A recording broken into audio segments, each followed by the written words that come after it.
Bonjour à tous et à toutes.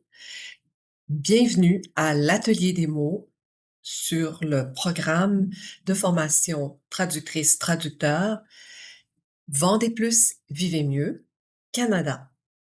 Mon nom est Sylvie Lemieux pour ceux et celles qui ne me connaissent pas. Je suis traductrice depuis 30 ans. J'ai un doctorat je me suis spécialisée dans les processus cognitifs chez l'interprète en simultané.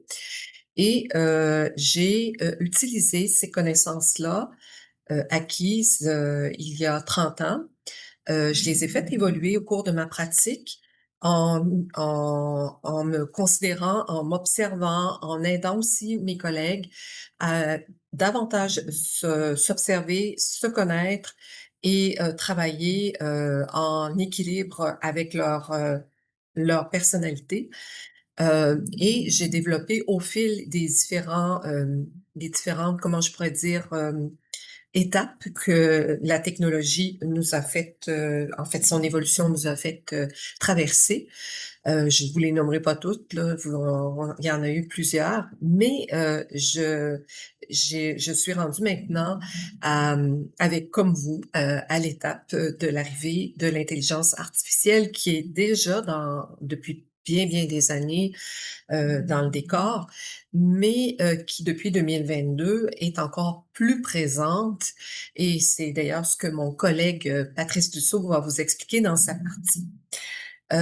Mon rôle à moi dans la formation, c'est une formation, vous l'aurez compris, qui va vous aider à négocier le virage que nous devons prendre pour nous adapter devant ces changements importants.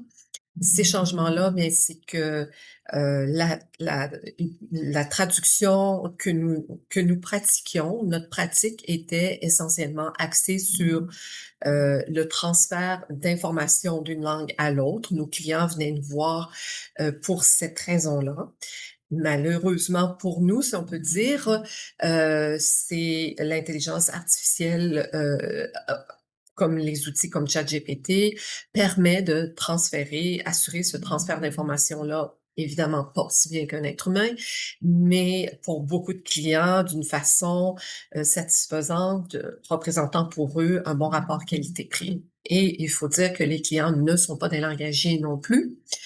Alors, ça a suscité chez les traducteurs des sentiments des sentiments très négatifs à l'égard de l'intelligence artificielle qu'ils ont considéré, dans une certaine mesure, on peut dire à juste titre, comme une concurrente déloyale qui leur a volé une partie importante de leur travail. Certains ont vu leur charge de travail ramenée à zéro. Euh, et d'autres ont vu leur charge de travail diminuer considérablement. Et malheureusement pour nous, beaucoup, enfin, je ne sais pas, j'ai pas de statistiques, mais je vois qu'il y a des collègues qui ont mis la clé dans la porte parce qu'ils n'arrivaient plus à payer leurs factures avec le travail qu'ils faisaient. Nous, ce que nous vous proposons, c'est Patrice Dussault et moi, qui va se présenter tout à l'heure, il va présenter l'approche, la partie dont il va s'occuper davantage, c'est de revoir votre modèle d'affaires de façon à continuer à mettre à profit les compétences que vous avez développées au cours de toutes ces années, les compétences qui sont la traduction, la révision, la transcréation ou localisation et la rédaction. Alors, c'est tout simplement et en même temps assez compliqué, on devrait dire. Il faut voir que il ne suffit plus maintenant de présenter nos compétences dans un portfolio ou un curriculum vitae bien étoffé en mettant en valeur nos nombreuses années de traduction et les domaines de spécialité dans lesquels nous avons évolué et que nous sommes prêts à mettre à contribution pour aider nos clients. Parce que ce n'est plus le discours qu'il faut tenir. Nos clients, pour les rejoindre, il faut répondre à leurs besoins Et d'abord, si on veut répondre à leurs besoins, à leurs inquiétudes, aux problèmes auxquels ils se heurtent dans la vie de tous les jours, leur souci d'augmenter leur visibilité, leur concurrentialité, leur chiffre d'affaires, eh bien, il faut apprendre à les connaître. Donc, mon 1er, souci, c'est de vous accompagner, pardon, dans ce parcours, qui est difficile, mais que nous pouvons tous ensemble, parce qu'on va travailler en groupe, vous allez le voir tout à l'heure, tous ensemble nous entraider et aussi, moi de mon côté, je vais vous aider à apprendre à vous redécouvrir par une introspection, guidée. Alors, vous avez sûrement entendu parler des collègues qui ont dit, «Ah, j'ai revu ma pratique», puis là, vous leur demandez: «Ouais, mais comment t'as fait?» «Ah, j'ai réfléchi, je me suis posé des questions et là, j'ai refait mon offre de service et j'offre des services, mieux adaptés à la réalité» et cetera, mais sans avoir de précision. Maintenant, moi, je vous en offre une. Je vais, vous montrer un petit peu, de quoi, il s'agit. Une offre oups!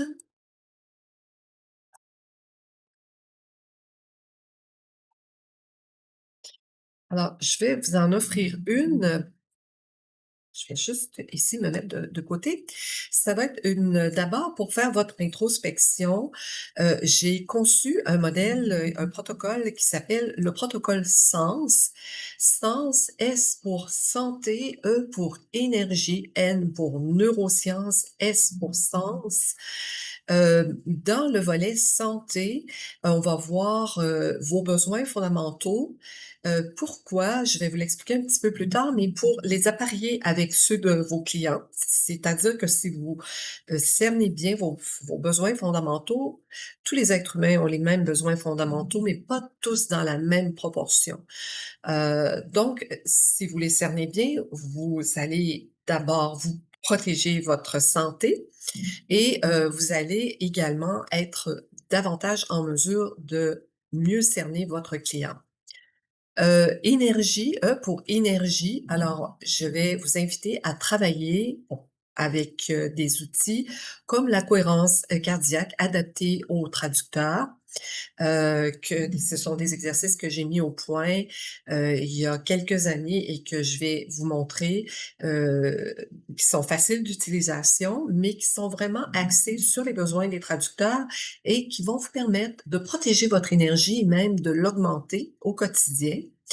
On va travailler aussi avec, les besoins fondamentaux que vous aurez identifiés dans le premier volet, heu, qui sont, très importants de protéger votre sommeil, votre alimentation et l'exercice. Vous me direz l'exercice, est-ce qu'on peut faire de l'exercice quand on travaille? Oui, on peut faire l'exercice et je vais vous montrer comment, toujours dans le cadre du protocole SENS, le volet neurosciences, on peut faire de l'exercice avec une méthode qui s'appelle la méthode Pomodoro, qui permet à la fois de ménager votre énergie parce que vous travaillez par cycle de 50 minutes pour augmenter votre concentration. Vous faites des pauses de 10 minutes et vous pouvez, au cours de ces pauses, aller prendre un bon bol d'air, donc bien respirer, mais aussi faire des étirements. Je vais vous en proposer quelques-uns, mais vous pouvez en faire d'autres qui vous conviennent davantage et ainsi optimiser votre concentration, votre mémoire, votre créativité.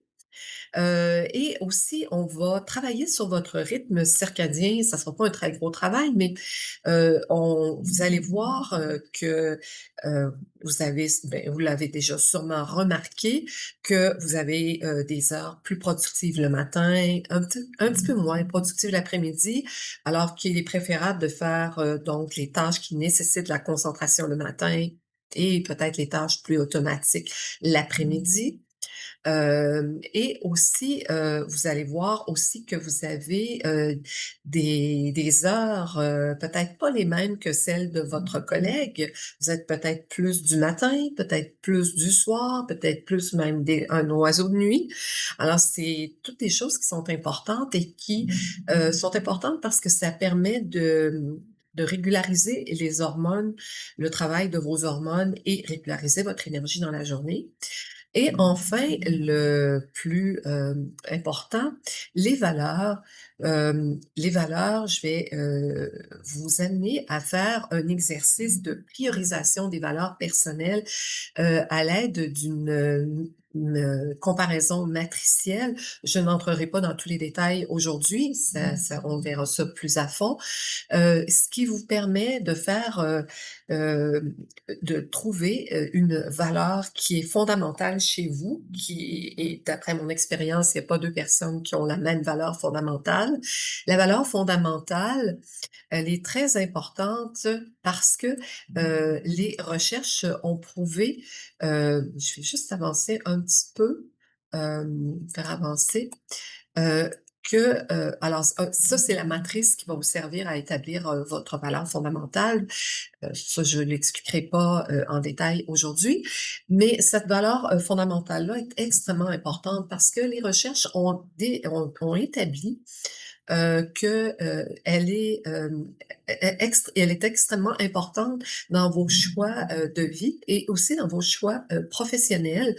C'est bon pour toutes les catégories d'emplois, de professions, de métiers confondus, donc à plus forte raison pour vous et que, à défaut de tenir compte de cette valeur, vous risquez d'avoir un épuisement professionnel. Les recherches ont établi que dans la plupart des cas, les gens qui souffrent d'épuisement professionnel, ce sont des gens qui ont travaillé pendant des années, contre leur valeur fondamentale pour toutes sortes de raisons, sans doute parce qu'ils ne la connaissaient pas, sans doute parce qu'ils ont, il y a d'autres avantages à rester, à occuper l'emploi qu'ils occupent et qui ne sont pas conscients du dommage que ça fait de ne pas tenir compte de leurs valeurs fondamentales, mais ils ont un bon salaire, bon, ils ont toutes sortes d'avantages et un jour, ils se retrouvent, avec un épuisement professionnel, ce qui, on le sait maintenant, c'est, très long de sortir d'un épuisement professionnel et on reste toujours un peu fragilisé par après. Et donc dans la période difficile que l'on vit, comme le virage délicat que vous devez négocier pour, refaire votre place, sur, le marché de la traduction auprès de clients directs, eh bien, c'est encore plus important de protéger votre santé mentale, de cette façon-là, en identifiant bien votre valeur fondamentale. Il y a une autre raison pour laquelle, c'est important dans la démarche que nous allons vous présenter, c'est que, c'est à l'aide de cette valeur fondamentale-là et des autres que vous allez identifier. Vous en identifierez 7, il y en aura, plus, importantes que d'autres.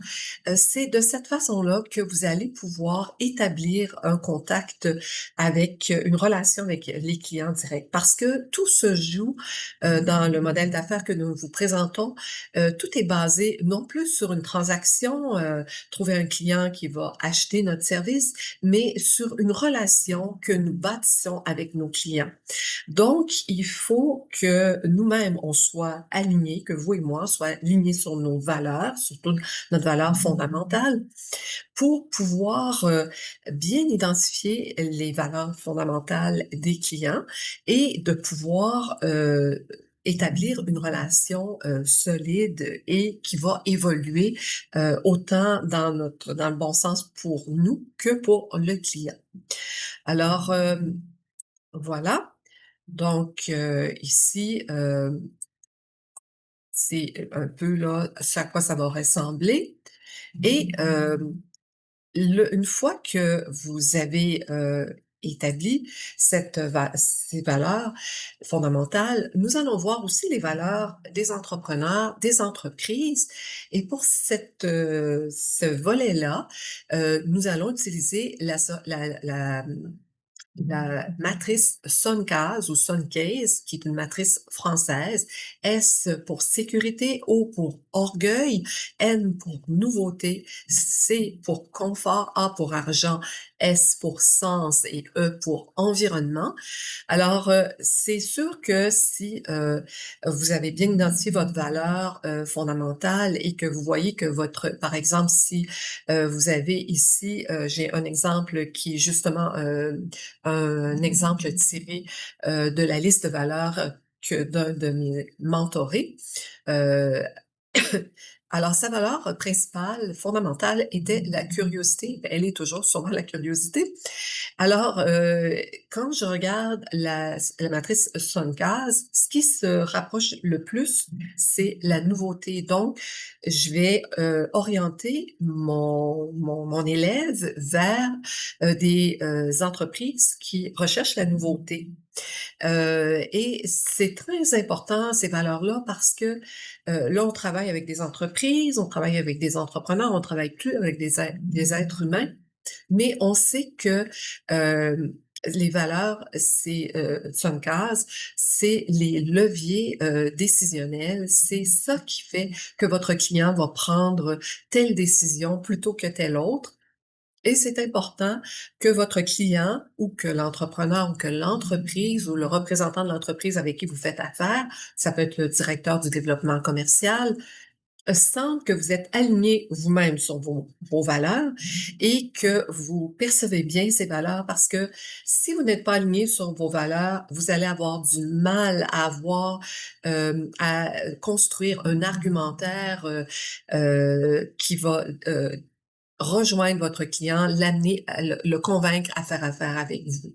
Donc, et ça, le client va le sentir aussi si vous n'êtes pas aligné sur vos valeurs. Et vous allez avoir du mal à percevoir ces valeurs. Donc, c'est très important de travailler sur ces aspects-là, parce que c'est les leviers décisionnels. Le Suncast, c'est les leviers décisionnels qui vont convaincre votre client de faire affaire avec vous dans le but d'augmenter sa visibilité, son chiffre d'affaires, etc., etc. Alors ça, c'est Patrice qui va vous l'expliquer beaucoup mieux que moi dans la deuxième partie de cette présentation.